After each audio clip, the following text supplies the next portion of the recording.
Hello to all of you, welcome to our YouTube channel. एक और शानदार most important class के साथ मैं स्वागत करता हूं मेरे अपने यूट्यूब चैनल पे। आज के इस क्लास में अपन बात करेंगे NORCET 9 mains document verification process को देखेंगे, स्टेप बाय स्टेप देखेंगे। और अपन बात करेंगे कौन कौन से इसमें इंस्टीट्यूट इंक्लूड हैं जिनको अपन फिलअप करेंगे चॉइस फिलिंग में, और कौन कौन से डॉक्यूमेंट्स इसमें चाहिए और कौन कौन से स्टेप्स अपन को ध्यान में रखने हैं चॉइस फिलिंग करने से पहले। और कट ऑफ की भी बात कर लेंगे लास्ट में। तो लास्ट तक जरूर रहेगा, सेशन बहुत शानदार रहने वाला है। हर एक डाउट इस क्लास में आपका मैं कंप्लीट कराऊंगा, तो एक बार अपने मैक्सिमम स्टूडेंट के साथ में शेयर जरूर कर देना। अगर आप इस क्लास में आ गए हो तो आप पहले इस क्लास को वॉच करना, बाद में आप कमेंट करके बताना कोई भी डाउट हो। ऐसा नहीं हो आपने क्लास को ओपन करने से पहले ही कमेंट कर दिया और क्लास को पूरी देखी ही नहीं। तो ऐसा नहीं करना, अपन को पहले क्लास देख लेना, उसके बाद में कमेंट करके बता देना। तो लास्ट तक जरूर रहेगा, सेशन बहुत शानदार रहेगा। और मेरे टेलीग्राम चैनल को ज़रूर ज्वाइन कर लेना, पल पल की अपडेट वहाँ पे आपको मैं उपलब्ध करवाऊँगा। तो स्टार्ट करते हैं आज का अपन सेशन। सबसे पहले अपन बात कर लेते हैं नोट सेट डॉक्यूमेंट लिस्ट। कौन कौन से डॉक्यूमेंट इसमें अपन को इंक्लूड करके रखने हैं, रेडी करके रखने हैं। 13 अक्टूबर से पहले आपने सारे डॉक्यूमेंट्स क्या करने हैं, आपको इंक्लूड करने हैं और रेडी करके रख लेने हैं। अपन को कोई भी मिस्टेक नहीं करनी है। तो डॉक्यूमेंट्स की बात कर लेते हैं, कौन कौन से डॉक्यूमेंट्स चाहिए, इसमें कोई सी भी गलती नहीं होनी चाहिए, अपन सारी बातें कर लेंगे। तो सबसे पहले है आधार कार्ड। तो अपना आधार कार्ड कैसा भी हो उसको एक साइड में रख लो चॉइस फिलिंग के लिए। अगर उसमें नाम की गलती है तो वो ठीक करवा लो, है ना। 13 अक्टूबर से पहले पहले कोई भी अगर दिक्कत है, नाम अगर इसमें गलत दिखा रहा है तो वो सही कर लो। अगर मार्कशीट में गलत दिखा रहा है और इसमें सही दिखा रहा है तो मतलब मार्कशीट में सही है और इसमें गलत दिखा रहा है, तो दोनों के सेम होने चाहिए, वो सही करवा लेना। कैसा भी कोई भी अगर है एड्रेस वगैरह, फादर्स नेम, मदर्स नेम, कुछ भी गलती है आधार कार्ड में वो सही करवा लेना, है ना। नेक्स्ट बात करते हैं शैक्षणिक प्रमाण पत्र, मतलब अपना जो एजुकेशनल सर्टिफिकेट्स हैं सारे, बीएससी नर्सिंग वाले सारी अपन को मार्कशीट वगैरह रेडी कर लेनी है। जो भी अपने प्रोविजनल सर्टिफिकेट्स है सारे अपन को क्या कर लेना है, सारी, है ना, लिस्ट बनाने नहीं है। देखो फर्स्ट ईयर से सेकेंड ईयर, फिर आ जाएगा थर्ड ईयर, फिर आ जाएगा फोर्थ ईयर, ये सारी कर लेना। उसके बाद में अपना जो क्या होगा प्रोविजनल सर्टिफिकेट वो कर लेना। उसके बाद में अदर वो देखेंगे, सारे देख लेने, है ना। तो मार्कशीट इसमें होनी चाहिए, बीएससी नर्सिंग की आपकी डिग्री होनी चाहिए, provisional certificate, final decree certificate आपके पास में होना चाहिए। नेक्स्ट बात करते हैं आपका कास्ट सर्टिफिकेट, जाति प्रमाण पत्र।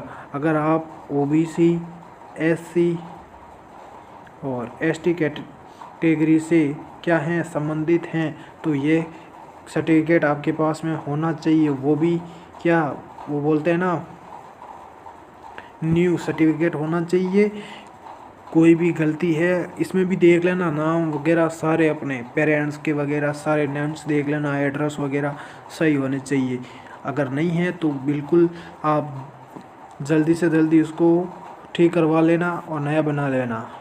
नेक्स्ट है, अगर आप ईडब्ल्यूएस कैटेगरी के हैं तो ईडब्ल्यूएस सर्टिफिकेट आपका होना चाहिए, मतलब इकोनॉमिकली वीकर सेक्शन। अगर ईडब्ल्यूएस कैटेगरी में आपने आवेदन किया है तो ईडब्ल्यूएस का सर्टिफिकेट होना चाहिए। सारी देख लेना, उसमें एक भी मिस्टेक नहीं होनी चाहिए। एक मिस्टेक आपको क्या करवा देगी, सिलेक्शन से दूर करवा देगी। नेक्स्ट है पीडब्ल्यूबीडी सर्टिफिकेट आपके पास में होना चाहिए। जो भी बेंचमार्क डिजेबिलिटीज़ के हैं उनके पास में वो सर्टिफिकेट होना चाहिए। नेक्स्ट है फ़ोटो पहचान पत्र, फ़ोटो आईडी आप दे सकते हो, मतलब आईडी प्रूफ अपना होना चाहिए। आधार हो गया, जैसे पैन हो गया, वोटर आईडी और ड्राइविंग लाइसेंस, इनमें से एक होना चाहिए अपने पास में, जो आधार कार्ड हो जाएगा। नेक्स्ट है पासपोर्ट साइज़ फ़ोटो आपके पास में होना चाहिए। एडमिट कार्ड तो आपके पास में है, और वो तो आप मतलब अपन बोलते हैं ना, एग्ज़ाम टाइम में आपने क्या करवा दिया, सबमिट करवा दिया वहीं, तो इसकी कोई दिक्कत नहीं आएगी आपको, है ना। और जो रिज़ल्ट का प्रिंट आउट रख लेना है अपन को, और अपना जो नर्सिंग रजिस्ट्रेशन सर्टिफिकेट है वो अपन को रख लेना है। कौन कौन से राज्य से आप संबंधित रखते हो उनका होना चाहिए, है ना। जैसे राजस्थान से हो तो RNC सर्टिफिकेट होना चाहिए, MP से हो तो MP का वाला होना चाहिए, कहीं से भी होना चाहिए। नेक्स्ट है, अगर आपने एक्सपीरियंस उसमें किया है, एक्सपीरियंस लगाया है, तो एक्सपीरियंस सर्टिफिकेट होना चाहिए, बिल्कुल डेट वगैरह सारी सही होनी चाहिए, है ना। करेक्टर सर्टिफिकेट भी आपका होना चाहिए, बिल्कुल, जी हाँ। तो ध्यान रख लेना, करेक्टर सर्टिफिकेट है तो ठीक करवा लेना, अगर नहीं है तो कॉलेज से बनवा लेना।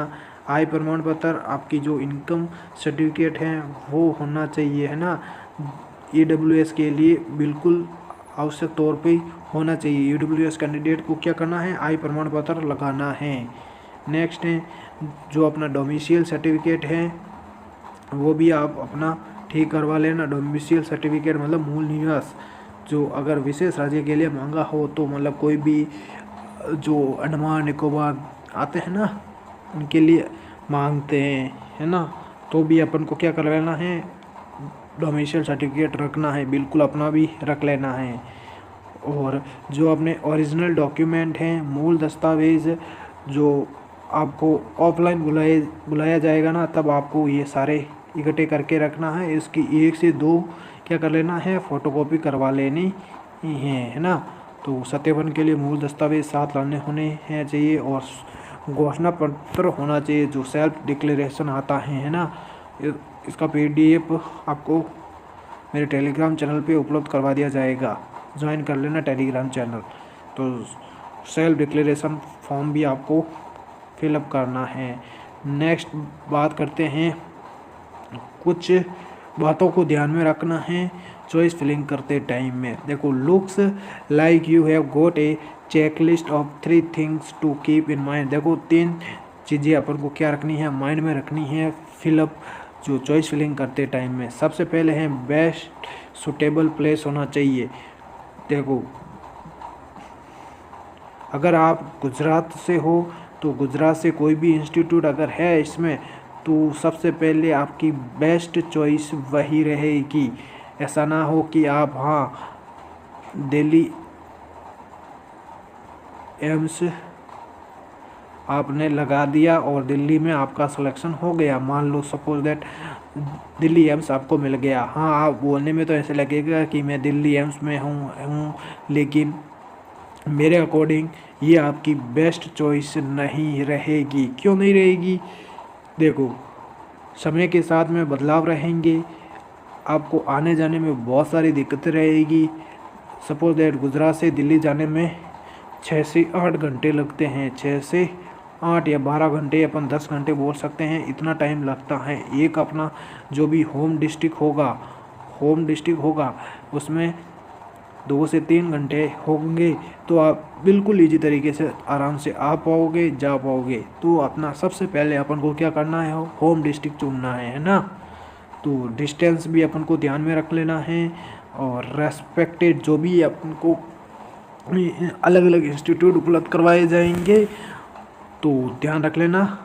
सबसे पहले अपन को क्या करवाना है, होम डिस्ट्रिक्ट को ही चुनना है। होम डिस्ट्रिक्ट अपनी होनी चाहिए, बेस्ट चॉइस मेरे अकॉर्डिंग यही है।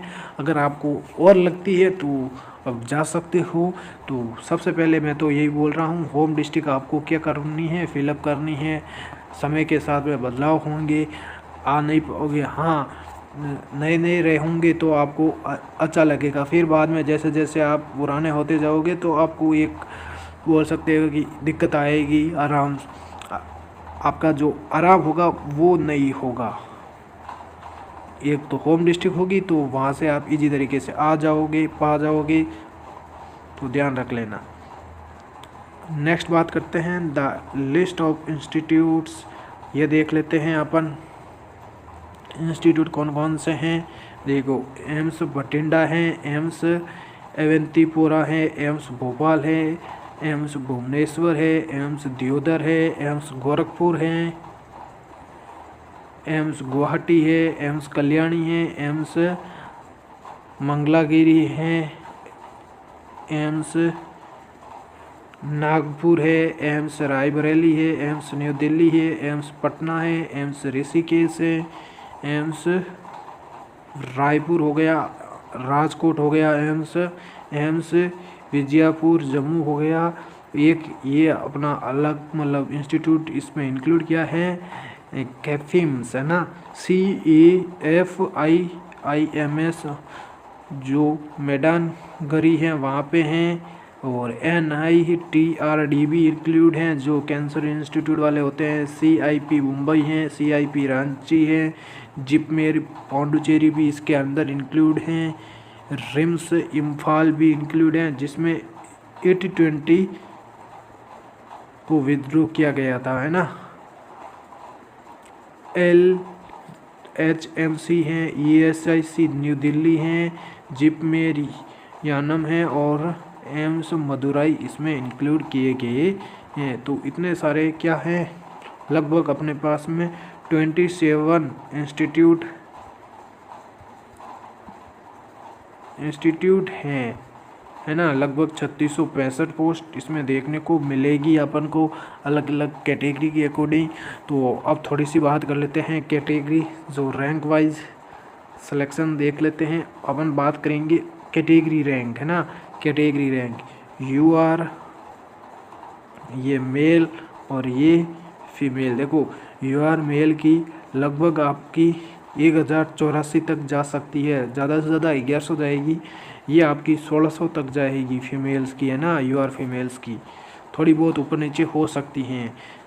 नेक्स्ट है OBC ये अपनी मेल के लिए कितनी जाएगी, लास्ट अपनी 2200 तक है ना, 2200, 2250, 2300 तक की भी जा सकती है, 2100 भी जा सकती है ना। तो ऐसा थोड़ा माइनस प्लस हो सकता है। ये अपनी 3600 जाएगी है ना, OBC फीमेल्स की 3600 प्लस ही जाएगी। नेक्स्ट है